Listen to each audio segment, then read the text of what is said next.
So，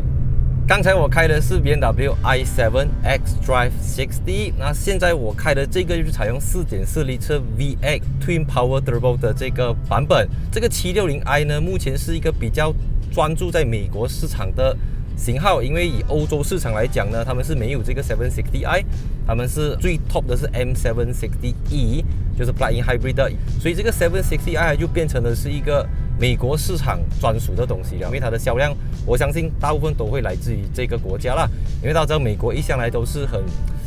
讲求，就是很 V8 很畅销的一个地方，所以这个 4.4L V8 Twin Turbo 的 760i 呢，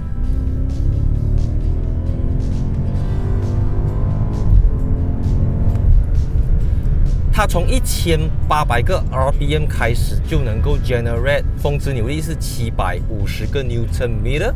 把那个 i7 呢，它是745个 Nm， 差别就是那个是 Instant Torque， OK， 而且它是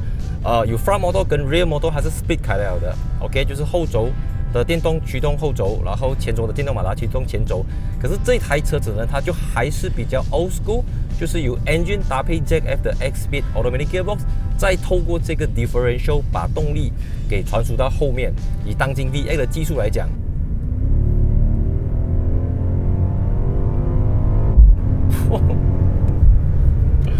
它已经是无可挑剔了，就是你知道我第一次开这个 BMW 7 Series Malaysia version 的是 740E， 那个是 2L 4 cylinder 的 Plug-in Hybrid， 然后 after that 这个 facelift 的就变成 745E， 把 Malaysia version 还是 remain 叫 740E， 可以说那个就变成了 B40、B50 总之就是 6 cylinder 的版本啦。所以从4 cylinder 的7 Series 跳到6 cylinder 的7 Series， 那我现在在 US 加的这个就是8 cylinder 的7 Series， 哇，那种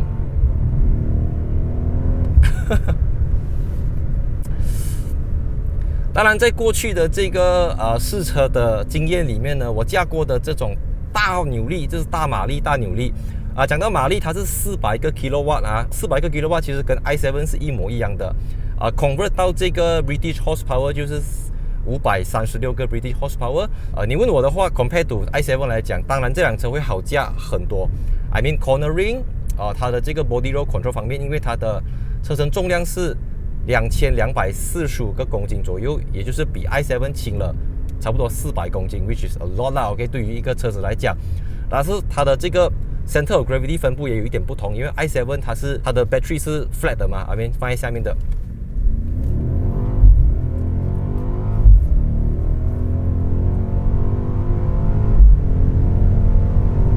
Right， 它的0 to 100是4.2秒 ，i7 xDrive 60是4.7秒，也就是说它轻了400公斤，0 to 100它快了0.5秒，车子更轻。起步当然也更快，再加上它是 4-wheel drive， 你看它的 steering 也更加容易预测，尤其我在处于这个 sport mode 的时候，可以选择你的 drive train、你的 dynamic、steering 跟 damping 等等。然后我们来看一下它有没有这个调整这个车子的声音的功能啦，因为你看现在这声音非常的澎湃。所以我每一次在介绍 BMW 电动车的时候呢，好像 iX、i4、iX3 等等，我都会去讲 Iconic Sound Electric。可是 Iconic Sound 这个东西它不是电动车的专利，即便这个是 petrol car， 它还是能够开启这个 Iconic Sound Electric 的。现在是开着 Iconic Sound 啦 ，OK， 我把 Iconic Sound 给关掉，我觉得没有什么差别啦，我这样听。当然，如果你讲这个所谓的 Iconic Sound， 有差别 ，OK， 你会 feel 到它有透过这个Bowers & Wilkins 的 speaker， 它会 enhance 它。I mean， 对于我们这个 generation 的人来讲，你听着引擎的声音长大，V6、V8、V12、W12 等等啦，你对汽油引擎的声音已经有一种情节、一种习惯、一种惯性。所以你问我的话，这个 4.4L V8 的声音好听，还是 i7 那个 Iconic Sound Electric Hans Zimmer compose 的这个 soundtrack 好听，肯定是这个汽油引擎好听的啦。因为它还是然后还是一辆车子啦 ，OK， 我的车子没有 engine 的声音，还是需要时间去适应它。但是讲到乘客来讲的话，其实 i7 是更好拿来载人的车了，因为对 driver 来讲，哇，你很 exciting，OK， 因为你 predictable， 你知道你几时要踩，你几时要收油，几时要 downshift， 你对一切的掌控是有的。可是 as a passenger， 你坐在后面，其实如果这个 driver 他一直这样叭，你完全是一个很头晕、很不舒服，然后你也不知道司机到底要做什么了，就他会没有给你安全感。所以讲载人的话，肯定是 i7 好。但 i7 又有另外一个问题，就是因为它的 instant torque 太够力了。所以如果驾 i7 的人，他去到 Sport Mode 一直拉，后面的人一下子他就会被这个 G-force 给影响到，可能不是这么舒服。传统的车子它可能会有一点点 turbo lag， 就是你的油门下去了，它的转速上来了，它才走。OK， 它有一个迟缓这样子，可是这个迟缓有时候未必是一件坏事。你至少有一个心理准备，驾的人、坐的人都有。所以这个760i， 当然我们讲这个车子可能对马来西亚人的意义不大，不过你可以体现到说它真的是另外一个层次。回到我刚才前面讲的，我驾过的这种大 power 的房车不太多啦，比如说上一次有这种就是500多匹马力的，大概就是 Rolls-Royce 的New Ghost。当然 New Ghost 是另外一个 level 的啦，它的那个 suspension、它的车身轴距等等。可是讲真的，我觉得这个 4.4 升车 V8 的，如果你要拿 Rolls-Royce 它的那个 V12 来讲，我觉得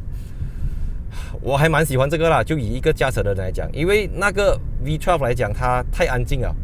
然后 Rolls-Royce 特别在这边做那个 firewall 做到很厚，变成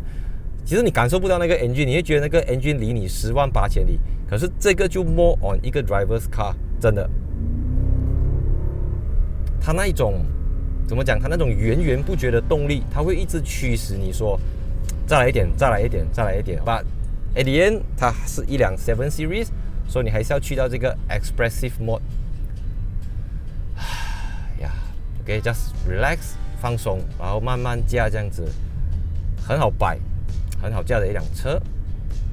我觉得这一次 BMW 选择在 California 的 Palm Springs、South California 主办这个7 Series 的试驾活动，真的是非常棒的一个选择，因为它让我们能够拥有一个更辽阔的视野来测试这辆车子，就整个很应景啊。OK， 好像7 Series 就是应该要活在这样子的一个 landscape， 一望无际、无边无际。你可以在这片土地上面去发挥你的创意，发挥你的才华，施展你的能力。所以，即便这个 i7 啊，它有非常多的模式 ，Iconic Sounds、Electric、Instant Torque， 然后各种东西等等。可是你问我的话，我个人还是比较 prefer 这个V8 version 的7 Series。因为怎么讲？因为一个是已经即将要迈入未来的东西，它是一个新的篇章，下一个时代的东西。可是这个呢 ，V8 它可能已经在它的生命周期的末端了。就是说，当下一个 generation BMW 的 Neue Klasse 出来的时候，我们应该不太可能会看到这个 V8 version 的 BMW 啦 ，not just 7 Series， 可能别的也会 either downsizing 或者是 electrify。直接去到pure electric 的 version， 所以当那个时候来临呢，你会怀念的是 760i V8 而不是 i7 OK， 因为到时候 i7 它会有更新的科技，battery 更小更轻，可以走更远，然后它的 instant torque 会更大。你看，哇，这辆车子啊，它非常听话，你要它去哪里就去哪里，它是非常 predictable 的。所以每一次 BMW 他们的 DNA 就是很好的操控。每一辆 BMW， 你只要抓着它的 steering， 它就会给你满满的信心，它会提升你的自信。当然，这个7 Series， 你知道7这个字代表着 perfection、completion， 它这个是非常的，它已经是相当的圆满了。有7 Series 有7这个数目字，它就是一个功德圆满这样子好了。再次感谢 BMW 明确邀请我从马来西亚经过东京再飞到来美国 California 测试全新的 G70 BMW 7 Series i7， 还有改款版的 BMW X7， 还有即将要到来的 BMW XM。所以今天这个旅程真的是非常的难忘，因为你看身后的风景这些。整个很难用言语去形容 ，OK？ 因为这是我第一次来到美国，第一次在美国开车，然后第一次开的就是7 Series， 是一个对我来讲非常有意义啦。因为7 Series 就是大就是长，然后California南加州就是大就是长，所有东西都是哇，跟你以前在欧洲、在马来西亚、在亚洲看到的东西是不同，完全不同的风景、不同的逻辑不同的这个风土民情等等，完全都不同。